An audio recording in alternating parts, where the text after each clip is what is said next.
I just think Bernie Sanders populism, which is actually for the people, genuine, honest, actually for the little guy, rather than the false, fake populism of Donald Trump. So in that sense, I'm with you. But here's where I differ from you or from your friends. Mehdi Hasan joined Chris Cuomo on his show for a conversation about Donald Trump, discussing his popularity, what draws people toward him, and the claim that both political sides are just as bad. This talk happened before the 2024 election, and I've already covered a related video on my channel.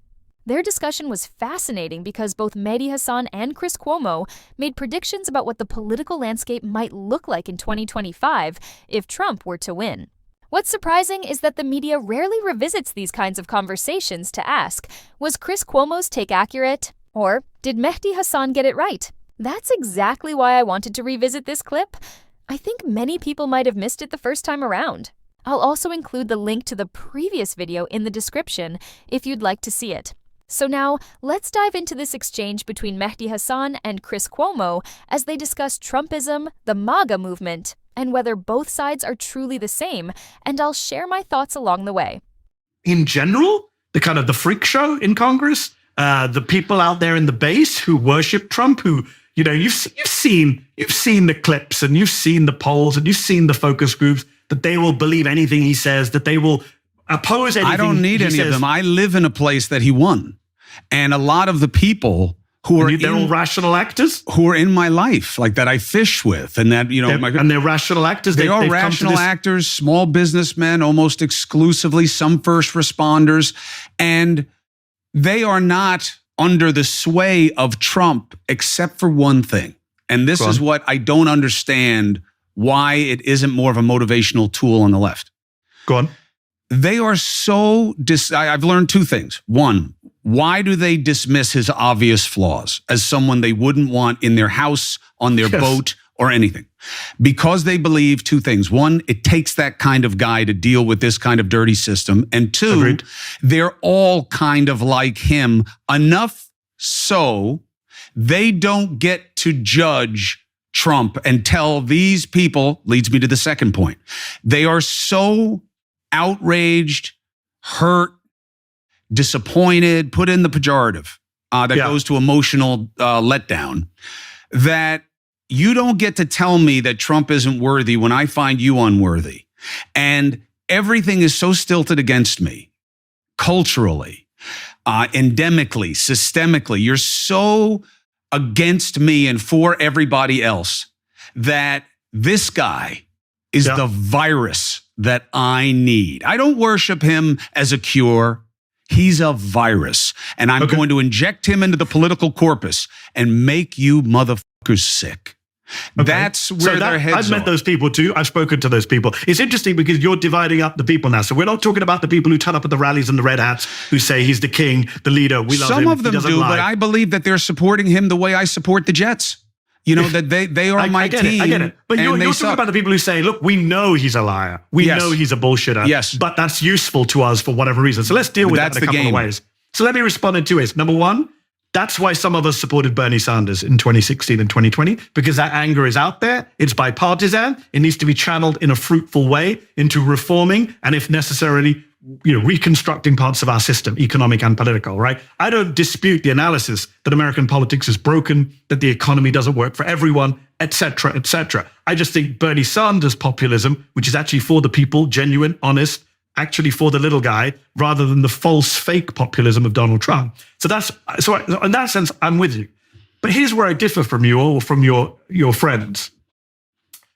The problem is that we as a media, especially media, have failed in outlining what is at stake and what is going on. So I interview people for a living, Chris, as do you. You've seen me do interviews. I'm aggressive. I'm combative. I challenge people's lies. I'm not disputing that politicians lie, politicians bullshit, right? Of course not. That's literally what I do for a living. But that's not the same as saying they're all the same. No one is like Donald Trump. No party is like the modern Republican Party. I'm anti-conservatives, Chris. But the Conservative Party in the UK and the Conservative Party in France and the Conservative Party in Germany is not like the Republican Party in the US. I can deal with them. They're in a reality-based universe. I can have a good faith conversation with them. Not these guys, not the MTGs, not the Mike Johnsons. No. So we need to be realistic about the fact that they're not all the same. If people say they're all the same, that's great. But we need to be able to inform and educate them as journalists to say, well, actually, no. What Donald Trump did in the pandemic was unique to Donald Trump. Right? Most Western leaders did not do, including conservative leaders, did not do what Donald Trump did on the pandemic or on vaccines or whatever else it is. And I think that's where, and by the way, the whole virus stuff, I heard that in 2016, and I gave it the benefit of the doubt. I can understand why someone votes for Trump in 2016. I don't agree with it, but Hillary's on the ballot, establishment, hawk, blah, blah, blah, the Clinton name. Trump, he's going to shake things up, burn it all down. I get that in 2016. But you don't get to play that card in 2024, Chris, because we've seen him. He came into office. He gave tax cuts to millionaires. He deregulated for billionaires. He did not do anything to help the little guy. He screwed the healthcare system. He screwed over the coal miners. Sorry, you don't get to then come back and tell me this guy is the anti-establishment blue-collar billionaire. Then you're just in a cult, because we saw 4 years of Trump and he didn't do shit for the little guy. Chris Cuomo shared stories about his fishing buddies and friends who support MAGA and feel dissatisfied with the state of the country. But it's hard to imagine that any of the people he spends time with are flipping burgers at McDonald's or stocking shelves at Walmart. These are likely people who are financially comfortable, not struggling to get by. You can understand someone working long hours for low pay being drawn in by Donald Trump's promises to help the working class. But Cuomo's friends, the ones towing their boats with expensive trucks, aren't exactly suffering. They complain that the culture is against them, but beneath it all, their frustration often stems from racism and xenophobia. They tend to dislike anyone who isn't white, straight, or American-born, and that's really what it comes down to. It's difficult to sympathize with their complaints when they're not the ones worrying about rent, groceries, or medical bills. When Mehdi Hasan calls out the media for constantly pushing the idea that both political sides are equally bad, he's exposing a pattern that's been going on for years. He points out that conservatives in other countries still acknowledge reality, while here in the US, the Republican Party's version of truth changes depending on whatever Donald Trump says. Think about what's happening now. Trump ordering attacks on fishing boats with no real proof of wrongdoing, deploying the military into American cities, and even demolishing part of the White House to build a personal ballroom without congressional approval. If Barack Obama had done anything close to that, Fox News and the entire right-wing media would have completely lost their minds. As Hasan explains, people falling for Trump's act back in 2016 made a certain kind of sense. He was new, an outsider, and people wanted change. But by 2024 and 2025, no one can pretend they don't know what his leadership looks like. The chaos of his first term should have been a warning. Even figures like Joe Rogan now express surprise about deportations of honest, hardworking immigrants, acting as if they didn't know it would happen again. But it's the same story as before. Communities losing good people while claiming they only wanted to remove bad guys. What we're seeing now is an even more reckless, lawless administration than Mehdi Hasan or Chris Cuomo could have imagined when they first had this discussion. The economy was better. It's a lie. The border was not a nightmare. That's not true. I mean, I can't deal with people's delusions. It's not true to say the economy is better.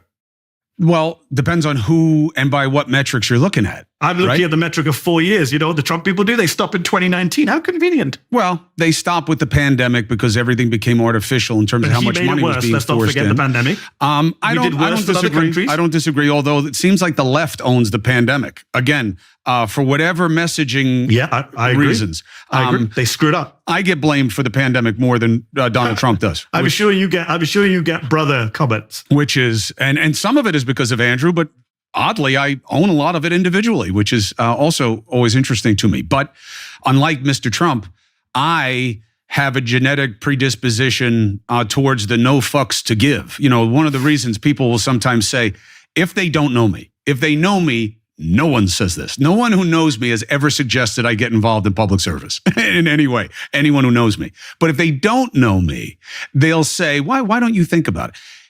I have the opposite of what you need to be in public service, which Donald Trump has too much of, which is the desperation to please these people, have them love you, and do things that are solicitous of that. I mean, he's one of the most loathed men in modern human history. So it is interesting, but it depends on by who, because, you know, boy, by the majority of human beings. Not we, because, you know, I don't lump you in with me. But in 2016, one of the things I definitely got wrong, although I believed that he was going to win long before others and won many I got it wrong. I thought $1 bets. bets. I was wrong on 2016. But what I got wrong was how persuasive and powerful celebrity is in America. I didn't give it enough credit. Yes. Anyway, they look at this. They say policy for policy. I'm going with Trump, not because of Trump, despite Trump. Chris, please, come on. Nobody looks at policies. Trump voters are not sitting and comparing policies. They are owning the libs. This is pure culture That is war. true. I'll give it to you as an and. And inflation wasn't the same at the grocery store and the gas pump, and that's the most important economic metric. People felt that feel test of how did you feel 4 years ago versus now. They felt like the economy was better. 4 years ago today, we had an economy that was in the ditch. We had hundreds of thousands of people dying from COVID. Right. I mean, this is whole 4 years ago. My former colleague Chris Hayes did a very good segment on this, that you can't do the 4 years ago because it puts you in the middle of the worst year in modern American history. That's true. So they pretend that Trump was only president from 2017 to 2019. And they give him a pass for the pandemic. Even in 2017 to 2019, the unemployment rate's lower now. Most of the economic indicators are better now. Those are just objective facts. And I don't even try and get bogged down too much in the economy. Chris, I disagree with a lot of my fellow leftists who talk about the importance of the economy. I actually think the economy is not that important. If you look at the polling again and again, it's informed by partisanship. Chris, stuff you hate, the two-party game. I did this on my old show. You look at 2021. You look at the polling from when Biden becomes president. There's literally a line graph. Overnight, Democrats say the economy is amazing and Republicans say it's bad. Yes. Overnight. It's the binary. Didn't change. It shifts like that. It's who's in the Oval Office. 100%. So forgive me when I kind of have very skeptical It's 100%. position on people's polling. I'm fine with you about that, but you still got to take people where you find them, right? Which is as obvious. Kind of. I don't have to accept people's delusions. If people tell me Biden didn't win the election, I don't No. I'm saying in terms of understanding their motivations, you have to take them where you find them. Yeah, I'm not sure everyone is honest about their motivations, to be honest. I think a lot of what drives Trump support is bigotry, is racial resentment, is cultural resentment. You mentioned it earlier. White people are being replaced. This country doesn't look like what it used to look like. It's MAGA, the whole concept of make America great again. Great when? Yeah. Give me the year when you think totally it was with great. you. To circle back to my earlier point, Mehdi Hasan emphasizes that much of this mindset stems from prejudice and a fear of being replaced. Chris Cuomo's fishing buddies, most likely white men who are financially secure and living comfortably, still feel as though something is being taken away from them. I've brought this up many times on my channel. These are the same people who constantly claim to value facts over feelings, yet no group relies more on emotion than MAGA supporters. They ignore evidence, refuse to look at real statistics, and base their worldview entirely on how things feel to them. You can point out that crime rates are at their lowest in 3 decades, and they'll still insist that's not true because it doesn't align with their personal perception. A friend of mine calls them tough guy crybabies. And honestly, that description fits perfectly. They try to act strong, but are constantly whining and playing the victim. That, in essence, is MAGA. Mehdi Hasan also highlights how their movement thrives on owning the libs. We've seen countless examples of this lately. When a reporter recently asked Caroline Levitt, who organized a meeting between Donald Trump and Vladimir Putin, her response was a childish, "Your mom." Around the same time, Trump shared an AI-generated video showing himself flying a fighter jet and dumping waste on protesters, and his supporters went wild for it. They weren't disappointed that their leader was wasting time on nonsense instead of policy. They loved it because it fed into their obsession with mocking the other side. Chris Cuomo mentioned Trump's desire to be adored, and honestly, I used to think that might lead him to pursue popular policies. Back in 2016, I imagined he'd try to win broader approval by doing something big, like proposing Medicare for all, to say, "Look, I'm giving you what Bernie Sanders couldn't." That could have won him favor beyond his base. But instead, Trump has done the opposite. He's focused entirely on pleasing his core supporters, convinced that most Americans already love him. Surrounded by loyalists, he's fed the illusion that he's universally admired. Yet, as Mehdi Hasan points out, Trump remains one of the most disliked public figures in the world. His actions haven't lifted up his followers. They've primarily benefited wealthy donors and insiders. He even admits that he hates his enemies, which to him includes virtually anyone left of the political center. I wanted to make this follow-up video because there's still so much to unpack from Mehdi Hasan and Chris Cuomo's conversation. Do you agree with their takes on Trump and their predictions about where things might go? Personally, I think both made some very insightful observations. Share your thoughts in the comments below, and I'll catch you in the next video. Have a great day!